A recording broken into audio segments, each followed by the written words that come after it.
नमस्कार। दृष्टि इंस्टीट्यूट के YouTube चैनल पर आप सभी का स्वागत है। मैं धर्मेंद्र सिंह और आप देख रहे हैं प्लेसेस इन न्यूज़। आज की इस कड़ी जो कि जून 2025 से संबंधित कुछ स्थान हैं, उन पर हम चर्चा करने वाले हैं। आइए देखते हैं आज के प्रमुख स्थान कौन कौन से हैं। सबसे पहले हम नाइजीरिया के ऊपर चर्चा करेंगे, जहां पर एक भीषण बाढ़ के कारण 151 से अधिक लोगों की मृत्यु हो गई। दूसरा, माउंट एटना इटली का एक ज्वालामुखी है भूमध्य सागरीय क्षेत्र में, जहां पर एक भीषण विस्फोट हुआ जिसके कारण पर्यावरणीय संकट उत्पन्न हुआ है। सोकोट्रा द्वीप जो कि यमन का है, अरब सागर के अंदर, यहां पर कुपोषण की बढ़ती हुई समस्या को लेकर वैश्विक चिंता जताई गई है।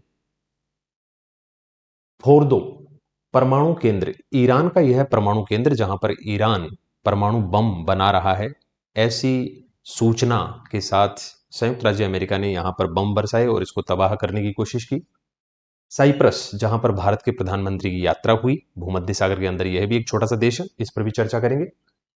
लेक नेट्रॉन जो तंजानिया के अंदर है, यहां पर कई सारे प्रवासी पक्षी आते हैं और अपना जीवन यापन करते हैं, प्रजनन करते हैं। यहां पर उन पक्षियों के ऊपर भी कुछ संकट देखने को मिला है।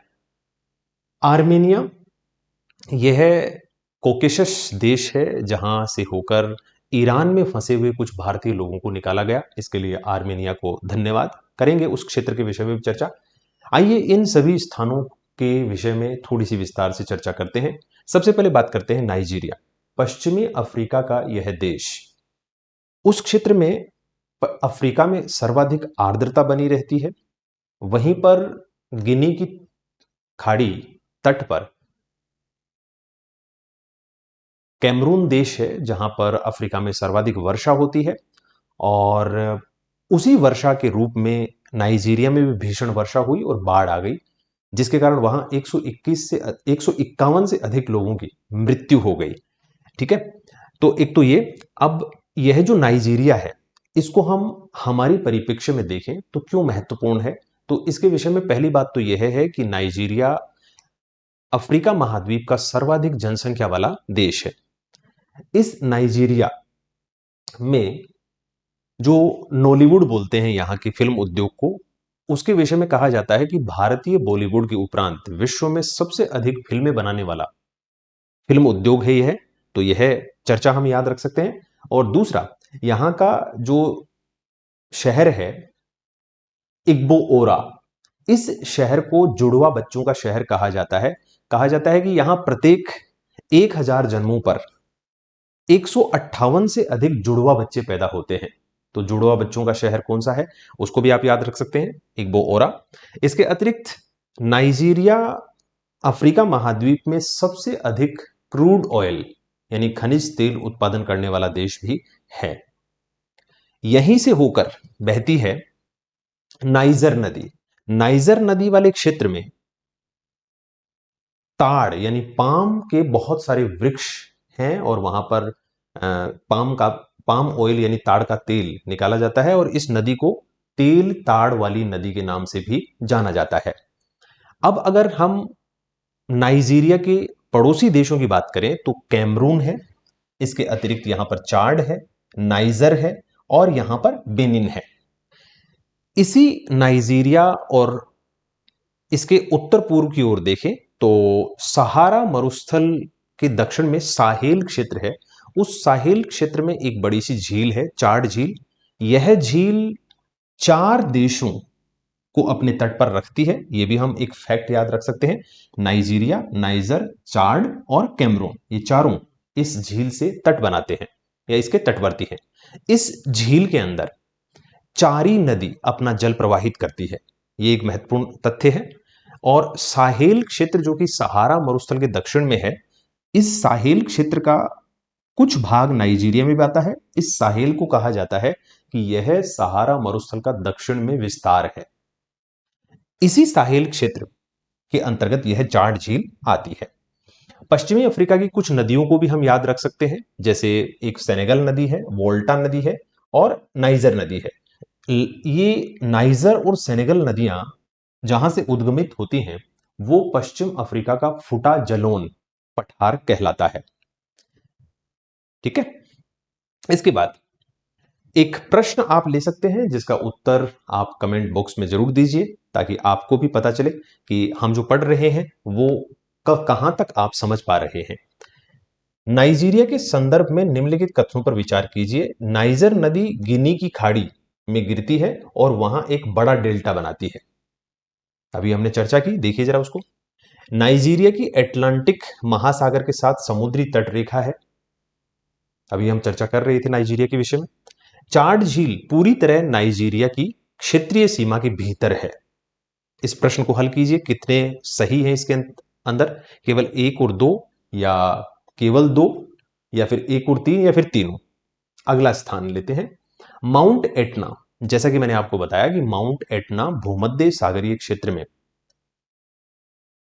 सिसिली द्वीप के ऊपर एक सक्रिय ज्वालामुखी है।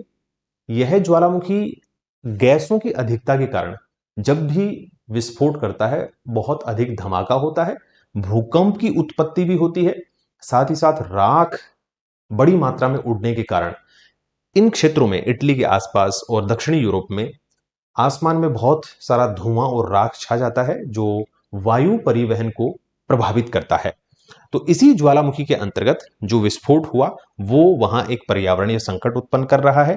जब एक ज्वालामुखी विस्फोट होता है तो वायुमंडल में कार्बन डाइऑक्साइड और अन्य कई सारी गैसें, जलवाष्प जिससे बादल बनते हैं, और बहुत सारी राख उड़ती है, जो एक तो सूर्य के प्रकाश को पृथ्वी तक आने से रोकती है, एक सांस संबंधी यानी श्वसन संबंधी समस्याओं को उत्पन्न करती है।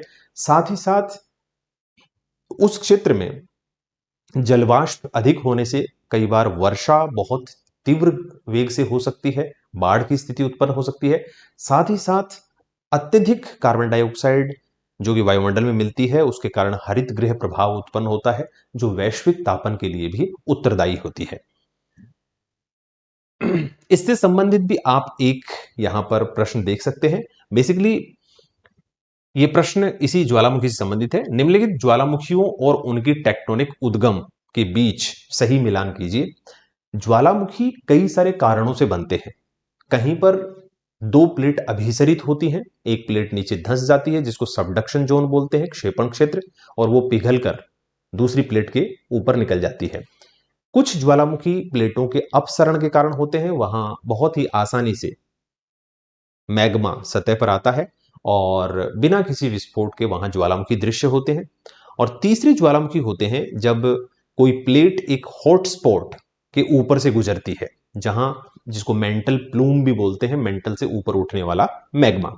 तो आपको बताना है कि एटना ज्वालामुखी क्या एक सबडक्शन जोन में है, किलाउआ ज्वालामुखी जो कि हवाई द्वीप के ऊपर है क्या वो हॉटस्पॉट ज्वालामुखी है, माउंट फ्यूजी जापान का ज्वालामुखी है क्या वो अपसारी प्लेट सीमा ज्वालामुखी है। कमेंट बॉक्स में इस प्रश्न का उत्तर जरूर दीजिए, अगली श्रृंखला में इसका उत्तर आपको मिल जाएगा। अगला है सोकोट्रा द्वीप। सोकोट्रा द्वीप यमन का द्वीप है जो कि अरब सागर में है। संयुक्त अरब अमीरात और विश्व स्वास्थ्य संगठन ने यहां बढ़ती कुपोषण की समस्या से निपटने के लिए एक व्यापक मानवीय सहायता कार्यक्रम शुरू किया है, इसलिए यह द्वीप चर्चा में है। इस पहल का उद्देश्य विशेष रूप से महिलाओं और बच्चों में कुपोषण की उच्च दर को कम करना है। रिपोर्ट के अनुसार यहां वैश्विक तीव्र कुपोषण और गंभीर तीव्र कुपोषण यानी जो दो दरें हैं वो चिंताजनक हैं। कुपोषण दो तरह से होता है, एक या तो भोजन ही ना मिल पा रहा हो या फिर भोजन में पौष्टिक तत्वों की कमी हो, तो उसके कारण एक तो पोषण नहीं होगा, वो भी कुपोषण है। और कुपोषण का दूसरा स्तर, बड़ा स्तर होता है, पेट तो भर रहा है लेकिन विटामिन, कार्बोहाइड्रेट, वसा, ये सारे जो भोजन के तत्व होते हैं ये अगर ना मिले, यानी फल, सब्जियां, दालें, दूध, दही, अनाज, सब चीजें खाने से सारे पोषण मिलते हैं, तो यहां पर इसकी कमी देखी गई। ये सोकोत्रा द्वीप कुछ यहां पर है। ये क्षेत्र इस समय चर्चा में है क्योंकि यमन, यहां पर अदन की खाड़ी है और यहां आता है वो बाब अल मंदेब जल संधि, जो आपको अदन की खाड़ी यानी अरब सागर से लाल सागर की ओर लेके जाती है, और लाल सागर से होते हुए आप स्वेज नहर और भूमध्य सागर यानी यूरोप में भी जा सकते हैं। दूसरा, अभी जो चर्चा में स्थान है वो है फारस की खाड़ी यानी पर्शियन गल्फ, और यहां पर ओमान की खाड़ी यानी फिर से अरब सागर, इनको जोड़ने वाले हॉर्मुज जल संधि, जिसके ऊपर ईरान ने इस समय अपना कब्जा कर रखा है और कह रहा है कि यहां से निकलने वाले किसी भी तेल के जहाज के ऊपर वो ब्लास्ट कर देगा, उसको एक तरीके से ध्वस्त कर देगा, समाप्त कर देगा। तो विश्व भर में तेल के संकट भी मंडरा रहे हैं, खासकर भारत इससे काफी परेशान है। ठीक है, तो ये हॉर्मुज जल संधि और बाब अल जो मंदेब जल संधि है, इनको भी आप अपने दिमाग में रख सकते हैं। सोकोट्रा द्वीप से संबंधित एक प्रश्न आपके लिए, जिसका उत्तर आप कमेंट बॉक्स में जरूर दीजिए। यहां बड़ी संख्या में स्थानिक प्रजातियां पाई जाती हैं।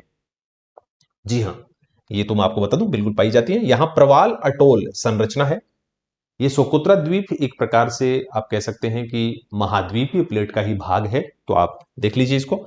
यह अरब सागर में स्थित है। कौन कौन से वाक्य इससे संबंधित हैं, आप इसका उत्तर कमेंट बॉक्स में जरूर दीजिए। अगले स्थान पर चर्चा करते हैं। नेक्स्ट स्थान है फोर्दो परमाणु केंद्र। फोर्दो परमाणु केंद्र ईरान का है, और ईरान को अमेरिका कह रहा है, पूरा विश्व कह रहा है कि यहां ईरान जो है वो परमाणु अपने हथियार बना रहा है, यानी यूरेनियम को यहां पर संवर्धित किया जा रहा है और वो परमाणु ईंधन या फिर कहें कि परमाणु बम बनाने की यहां पर तैयारी कर रहा है। ऐसा संयुक्त राज्य अमेरिका का कहना है, और कहना ही नहीं बल्कि अमेरिका ने इसको तबाह करने के लिए भारी भरकम बॉम्ब गिरवाए हैं, और अमेरिका का कहना है कि हमने इसको तबाह कर दिया। यह जून 2025 की बात है। ठीक है, तो ये जो अमेरिका ने हमला किया वो जून 2025 में किया। इसको ऑपरेशन मिडनाइट हैमर कहा गया। एक तो ये हमारे लिए तथ्य काम का है कि वो ऑपरेशन जिससे अमेरिका ने फोर्दो परमाणु संयंत्र को तबाह किया, वो उसका नाम क्या है, तो वो ऑपरेशन मिडनाइट हैमर था। और इस ऑपरेशन के अंतर्गत जो लड़ाकू विमान अमेरिका ने काम में लिया वो था B-2 spirit stealth bomber. B-2 spirit stealth bomber.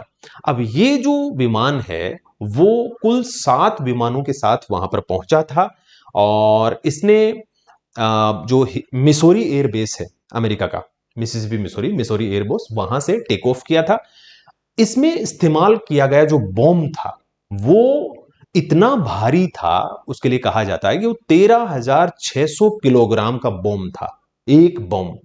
और ऐसे 7 बार है बॉम्ब वहां पर काम में लिए गए थे। ठीक है, 7 विमान आए थे और कुल मिलाकर 12 बॉम्ब वहां पर काम में लिए गए थे।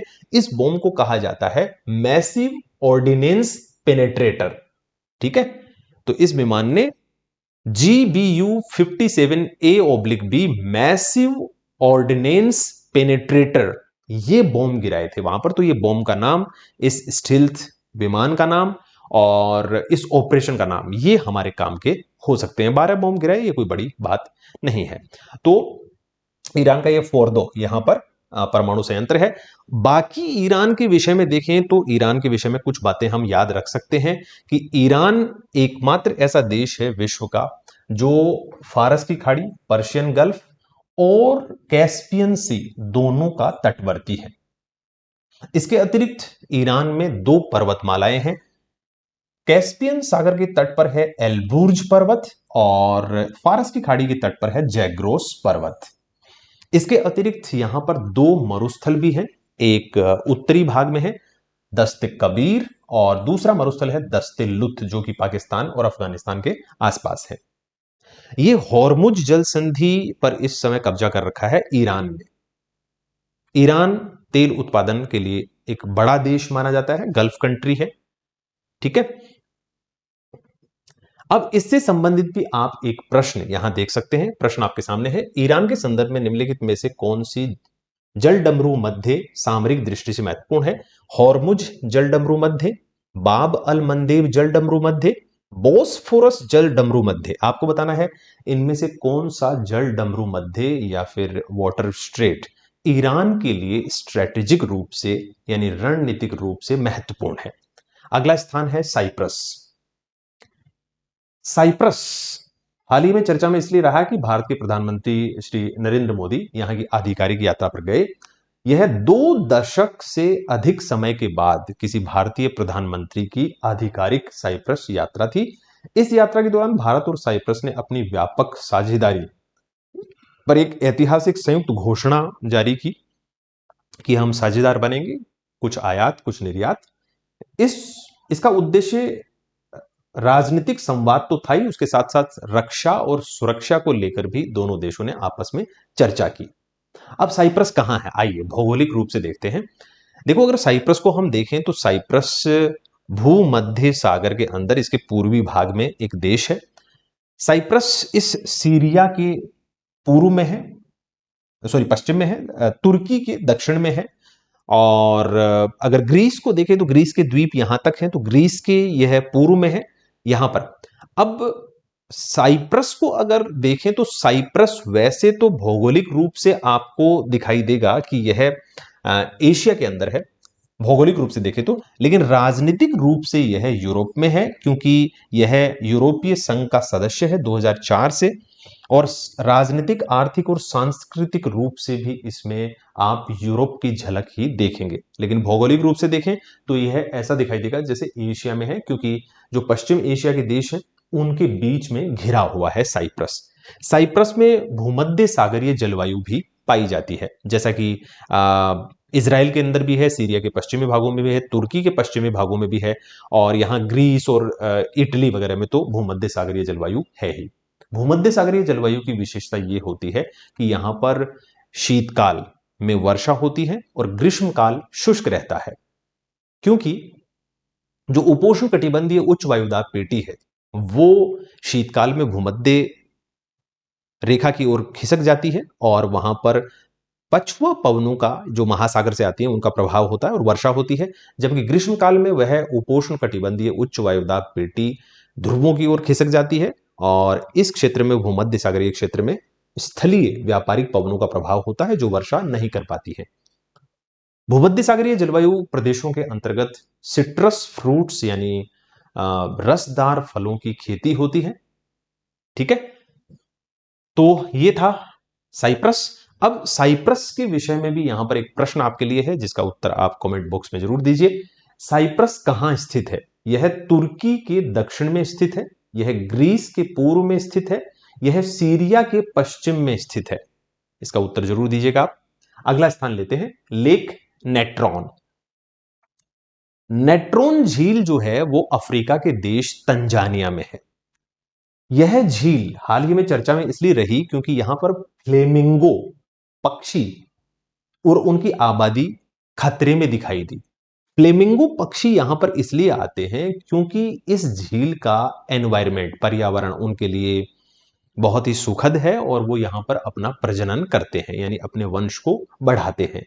लेकिन हाल ही में यहां पर देखा गया कि इस झील में जल का स्तर और साथ ही साथ जो लवणता का स्तर है वो परिवर्तित हुए, जिसके कारण फ्लेमिंगो पक्षी काफी प्रभावित हुए और उनकी काफी बड़ी तादाद वहां मृत देखी गई, यानी वो मर रहे हैं और अन्य फ्लेमिंगो वहां पर पहुंच नहीं रहे।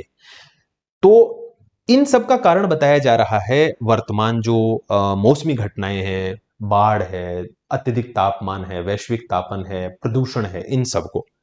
ठीक है, तो ये लेक नेट्रॉन कुछ यहां पर है। तंजानिया हिंद महासागर का तटवर्ती देश है। तंजानिया उन 3 देशों में सम्मिलित है जो उष्ण कटिबंध की सबसे बड़ी झील विक्टोरिया झील का तटवर्ती है। तंजानिया है, कीनिया है और युगांडा है। ये तीनों, युगांडा से होकर विश्व की सबसे लंबी नदी नील नदी का उद्गम होकर वो निकलती है। तंजानिया के अंदर और कीनिया के अंदर वो सेरेंगेटी घास के मैदान हैं, उनको भी आप याद रखिए। सेरेंगेटी घास के मैदान जो एक प्रकार के सवाना घास के मैदान हैं। सवाना सूडान के अंदर कहलाते हैं और इधर सेरेंगेटी कहलाते हैं। ठीक है, अब इस झील की अगर कुछ विशेषताएं देखें तो इस झील का जो जल है वो बहुत ही ज्यादा क्षारीय है। इसका पीएच मान 10 से 12 के आसपास है। इसके अतिरिक्त इस झील का जो जल है इस चित्र में भी आप देख सकते हैं कि वो लाल लाल दिखाई दे रहा है। तो लाल और गुलाबी रंग होता है क्योंकि इसमें वो जो लवण प्रिय शैवाल हैं और सूक्ष्म जीव हैं वो उसको लाल लाल बना देते हैं। तो लाल रंग का जल उसका शैवाल की वजह से। और इस झील का तापमान भी आसपास के क्षेत्र से, आसपास के जलों से ज्यादा रहता है, 40 डिग्री सेल्सियस से ज्यादा हो जाता है कई बार। और ये फ्लेमिंगो पक्षी यहाँ पर प्रजनन के लिए आते हैं, खासकर लेसर फ्लेमिंगो, जो छोटे आकार के फ्लेमिंगो होते हैं वो। इस लेख से संबंधित यहां पर कुछ एक प्रश्न आपके सामने है नेट्रॉन झील से संबंधित, कि यह बड़े मैंग्रोव पारितंत्र का समर्थन करती है। क्या है वहां पर मैंग्रोव हैं? यह फ्लेमिंगो पक्षियों का प्रमुख प्रजनन स्थल है। यह प्रवाल भित्ति तंत्र पाया जाता है क्या यहां पर? यह अफ्रीका की सबसे गहरी मीठे पानी की झील है। आपको बताना है इनमें से नेट्रॉन झील से संबंधित कौन सा वाक्य ठीक है। अगला जो चर्चित स्थान है वो है आर्मेनिया। आर्मेनिया कोकेशस देश है। कोकेशस पर्वत के अंदर आर्मेनिया, अजरबैजान, कुछ रूस का भाग है, तो वो देश उसमें से आर्मेनिया है। हुआ क्या कि ईरान के अंदर कुछ भारतीय लोग फंस गए, वहां से निकाल नहीं पाए हम उनको। तो ईरान से अगर हम दक्षिण से होते हुए लाते तो वो लोग काफी लंबा रास्ता तय करना पड़ता, लेकिन हमने ईरान को अपने पक्ष में लिया। ये जून 2025 की बात है, आज तो स्थितियां कुछ अलग हो चुकी हैं। तो इन लोगों को, फंसे हुए लोगों को निकालने के लिए हमने आर्मेनिया का सहारा लिया, और आर्मेनिया को इसके लिए बहुत बहुत धन्यवाद। इस ऑपरेशन को नाम दिया गया ऑपरेशन सिंधु। ठीक है, तो ये ऑपरेशन सिंधु कोई सिंधु नदी से संबंधित नहीं है, बल्कि ईरान में भारतीय लोगों के फंसे हुए स्थिति को आर्मेनिया से होकर जो निकाला गया था, उस ऑपरेशन को नाम दिया गया था ऑपरेशन सिंधु। ठीक है, 110 भारतीय छात्र थे वहां पर बेसिकली फंसे हुए, उनको वहां से निकाला गया था। ठीक, अब अगर आर्मेनिया को देखें तो जॉर्जिया, आर्मेनिया और अजरबैजान, ये तीन देश हैं जो यहां पर कैस्पियन सागर और काला सागर के बीच में है। काला सागर यहां पर है, मैं आपकी जानकारी के लिए बता दूं किसी चित्र में, चलो इसी में देख लेते हैं। देखिए यह है ब्लैक सी यानी काला सागर।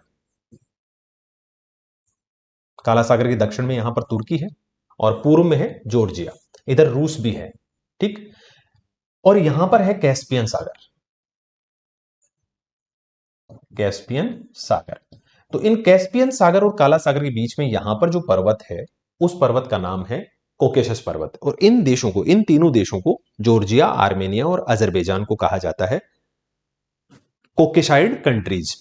अब ये जो आर्मेनिया है वो भू आबद्ध देश है, लेकिन इस ईरान से यह सीमा बनाता है यहां पर, और तुर्की से भी बनाता है, जॉर्जिया से भी बनाता है, और आर्मेनिया से भी। आर्मेनिया से दो जगह बनाता है, सॉरी इससे अजरबैजान से दो जगह बनाता है। अजरबैजान इस कैस्पियन सागर के तट पर भी है, और उसके साथ साथ यह यहां पर आर्मेनिया और ईरान के बीच में भी इसका एक छोटा सा भाग है। ठीक है, तो इन चीजों को यहां पर याद रखिएगा। ये पूरा पूरा आर्मेनिया का मैप है। ठीक, यहां प्रश्न दे रखा है कि आर्मेनिया के संदर्भ में निम्नलिखित कथनों पर विचार कीजिए। यहां पर पहला कथन है, यह एक स्थल रुद्ध देश है, इसकी सीमा ईरान और तुर्की दोनों से लगती है, इसे काला सागर तक सीधी पहुंच है। क्या यह काला सागर के तट पर है? आपको बताना है इसमें से सही कथन कौन कौन से हैं।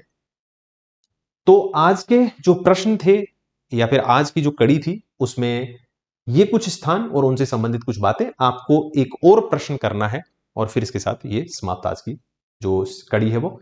निम्नलिखित का मिलान कीजिए, प्लेसेस और फीचर्स। नाइजीरिया, क्या नाइजर डेल्टा नाइजीरिया में है? माउंट एटना, क्या प्लेटों के टकराव से बनने वाला ज्वालामुखी है? मिलान करना है आपको। सोकोट्रा, दुर्लभ और स्थानीय प्रजातियों वाला क्षेत्र है। लेक नेट्रॉन रिफ्ट घाटी में स्थित है, क्या यह पूर्वी अफ्रीका की रिफ्ट घाटी में स्थित है?